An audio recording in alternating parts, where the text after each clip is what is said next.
Friends good morning. आज हमारा chemistry का टॉपिक है बॉन्ड क्लीवेज, बंध विखंडन। कोई भी हम केमिकल रिएक्शंस पढ़ते हैं तो इस केमिकल रिएक्शंस के अंदर सबसे पहले बंध टूटता है, तो ये बंध किस प्रकार टूटेगा हम यहाँ पर इसकी स्टडी करेंगे। तो इधर देखिए फ्रेंड्स, बॉन्ड क्लीवेज, बंध विखंडन। यदि हम ए और बी के बीच में एक बंध की बात करते हैं और इस बंध के अंदर कितने इलेक्ट्रॉन प्रेजेंट होते हैं?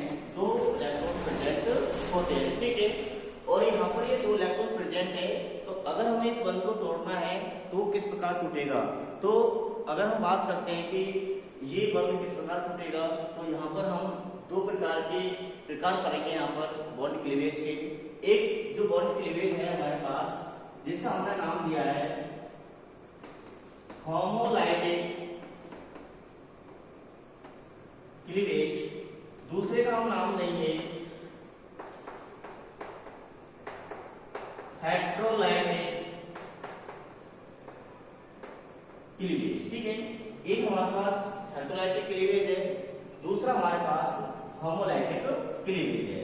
यदि हम होमोलाइटिक क्लीवेज की बात करते हैं तो इस होमोलाइटिक क्लीवेज के अंदर जो हमारे पास ए और बी के बीच में जो बंध है जिसमें 2 इलेक्ट्रॉन प्रेजेंट होते हैं, ठीक है। तो होमोलाइटिक क्लीवेज की अगर हम बात करेंगे तो ए और बी के बीच में जो बंध है इनका समांश विखंडन, या हम होमोलाइटिक क्लीवेज को समांश विखंडन बोलते हैं, समांश विखंडन, ठीक है। और इसका हम बात करते हैं हेट्रोलाइटिक, ये हमारे पास है विषमांश विखंडन, ठीक है। एक समांश विखंडन होता है, दूसरा हमारे पास विषमांश विखंडन होता है। तो नाम से स्पष्ट है कि समान समान होता है, समान रूप से यदि बंध टूटने के बाद एक इलेक्ट्रॉन ए परमाणु पर चला जाए और दूसरा इलेक्ट्रॉन बी परमाणु पर चले जाए, तो यहाँ पर एक इलेक्ट्रॉन ए के पास आ गया, दूसरा इलेक्ट्रॉन बी के पास आ गया, ठीक है। तो यहाँ पर जो स्पीशीज बनी हुई है हमारे पास, एक तो ए पर इलेक्ट्रॉन है और एक हमारे पास बी पर इलेक्ट्रॉन है। इन स्पीशीज को हम बोलते हैं फ्री रेडिकल,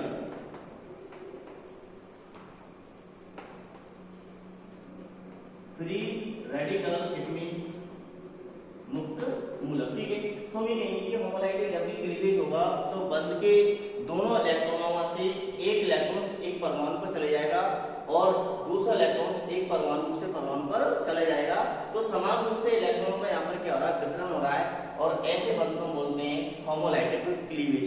इस बंध से जो भी स्पीशीज का निर्माण होता है वो है हमारे पास फ्री रेडिकल्स, जिसको बोलते हैं मुक्त मूलक।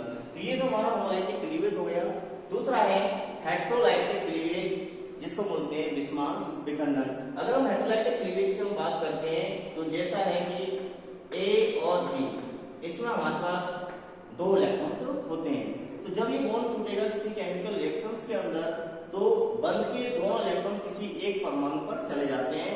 सपोज करो ये दोनों इलेक्ट्रॉन्स ए पर चले गए, तो यहाँ पर ए पर हो जाएगा नेगेटिव चार्ज और बी पर जाएगा क्या? पॉजिटिव चार्ज, ठीक है। तो यहाँ जो ए और बी के बीच जो बंध टूटा है वो दोनों के दोनों इलेक्ट्रॉन किसमें चले गए? ए पर चले गए। जिस पर इलेक्ट्रॉन जाते हैं उसमें नेगेटिव चार्ज आ गया, जिससे इलेक्ट्रॉन्स गए हैं उस पर कौन सा चार्ज आ गया? पॉजिटिव चार्ज आ गया, ठीक है। तो यहाँ पर ए और बी, तो ए ऋणायन है और बी हमारे पास क्या है? धनायन है।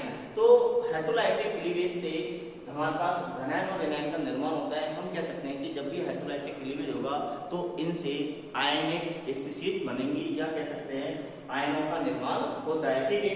दूसरी कंडीशन हम इधर देख रहे हैं कि सपोज करो ये इलेक्ट्रॉन्स ए की तरफ न शिफ्ट होकर के बी की तरफ शिफ्ट होंगे, तो बी पर तो यहाँ पर आ जाएगा पार्शियली नेगेटिव चार्ज और ए पर आ जाएगा यहाँ पर पार्शियली पॉजिटिव चार्ज, या कह सकते हैं कि बी पर नेगेटिव चार्ज आएगा और ए पर पॉजिटिव चार्ज आ जाएगा। तो यहाँ पर दोनों आयन बनेंगे, एक धनायन बनेगा, दूसरा क्या बनेगा? ऋणायन। तो हम कह सकते हैं कि हेट्रोलाइटिक क्लीवेज के अंदर बंध के दोनों इलेक्ट्रॉन किसी एक परमाणु पर शिफ्ट हो जाते हैं, तो जिससे उस पर ऋणात्मक चार्ज आएगा और दूसरे स्पीशीज पर धनात्मक चार्ज आएगा। तो इस प्रकार का जो क्लीवेज होगा उसको हम बोलते हैं विषमांश विखंडन। ठीक है, अगर हम एग्जाम्पल इनके देखते हैं कि किसमें हमें समांश विखंडन होगा, किसमें दे देते हैं। अगर मैं कुछ केमिकल रिएक्शंस की बात कर रहा हूँ, CH3, CH2 और Cl, यहाँ हमने Cl2 की रिएक्शंस कराई है और यहाँ पर हमने कंडीशन ली है फोटोकेमिकल कंडीशन, ठीक है। तो ऐसी कंडीशन में फोटोकेमिकल कंडीशन के अंदर बॉन्ड क्लीवेज हमेशा क्या होता है, होमोलाइटिक क्लीवेज होगा। एक बॉन्ड इस पर चल जाएगा, जब इसका होमोलाइटिक क्लीवेज हुआ है तो इसका भी होमोलाइटिक क्लीवेज होगा। तो प्रोडक्ट बन जाएगा हमारे पास CH3, सॉरी यहाँ H नहीं, ठीक है। तो CH3 और यहाँ पर हो जाएगा हमारे पास क्या, Cl, और दूसरा हमारे पास क्या बन जाएगा, HCl, ठीक है। तो हम कहते हैं कि अगर फोटोकेमिकल कंडीशन रिएक्शंस होंगी ना तो उसके अंदर हमेशा 100% होमोलाइटिक क्लीवेज होता है। अगर हम हेटेरोलाइटिक क्लीवेज का कोई एग्जांपल पढ़ते हैं, सपोज करो रिएक्शन है CH3 CH11CH2, इसकी रिएक्शन हम किससे कराते हैं, HCl। तो ये बंद इधर शिफ्ट होंगे, इस पर माइनस चार्ज आएगा, इस पर कौन सा चार्ज आएगा, प्लस चार्ज आएगा, और ये हमारा H प्लस और किसके रूप में, Cl माइनस के रूप में टूटता है।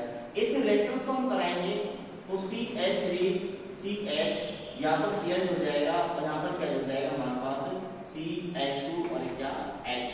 तो इसमें अगर क्लीवेज हुआ है, इसमें आयनों का निर्माण हो रहा है, एक पर पॉजिटिव चार्ज आ रहा है, दूसरे पर नेगेटिव चार्ज आ रहा है, तो इस प्रकार का जो क्लीवेज होता है वो हमारे पास होता है हेटेरोलाइटिक क्लीवेज। विषमांश विखंडन, इलेक्ट्रॉनों का असमान रूप से डिस्ट्रीब्यूशन होता है जिससे आयनों का निर्माण होता है। सबसे इंपॉर्टेंट बात होती है कि कब हमें होमोलाइटिक क्लीवेज देखना है या कराना है, कब हमें हेटेरोलाइटिक क्लीवेज कराना है। तो हेटेरोलाइटिक क्लीवेज की कंडीशन फिक्स है। यदि आपके पास, यदि आपने सॉल्वेंट पोलर लिया है, सॉल्वेंट अगर पोलर लिया है तो ऐसी स्थिति में हमारा जो बॉन्ड क्लीवेज होगा वो हेटेरोलाइटिक क्लीवेज होगा।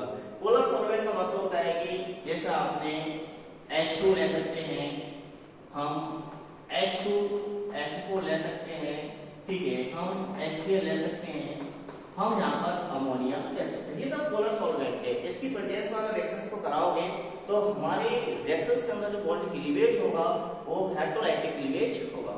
कि अगला है हमारे पास होमोलाइटिक क्लीवेज, हम कब रिएक्शंस के अंदर कराएं तो इसकी कंडीशन फिक्स है। यदि आप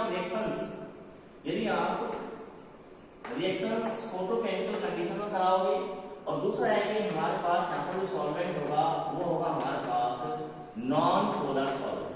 नॉन पोलर सॉल्वेंट जैसे आप बेंजीन ले सकते हैं C6H6, कार्बन टेट्राक्लोराइड ले सकते हैं, ये हमारे पास कैसा है, नॉन पोलर सॉल्वेंट। तो नॉन पोलर सॉल्वेंट में हमारा बॉन्ड क्लीवेज ऑलवेज होमोलाइटिक होगा, और पोलर कंडीशन के अंदर जो बॉन्ड क्लीवेज है वो हेटेरोलाइटिक होगा। तो आज का हमारा टॉपिक था कि किसी केमिकल रिएक्शन के अंदर बॉन्ड क्लीवेज किस प्रकार होता है, ठीक है। तो एक बार इसका 2 मिनट के अंदर हम रिवीजन कर लेते हैं। होमोलाइटिक क्लीवेज की हम बात करते हैं तो इस बंध के अंदर इलेक्ट्रॉनों का डिस्ट्रीब्यूशन जो होगा वो एक समान रूप से होगा।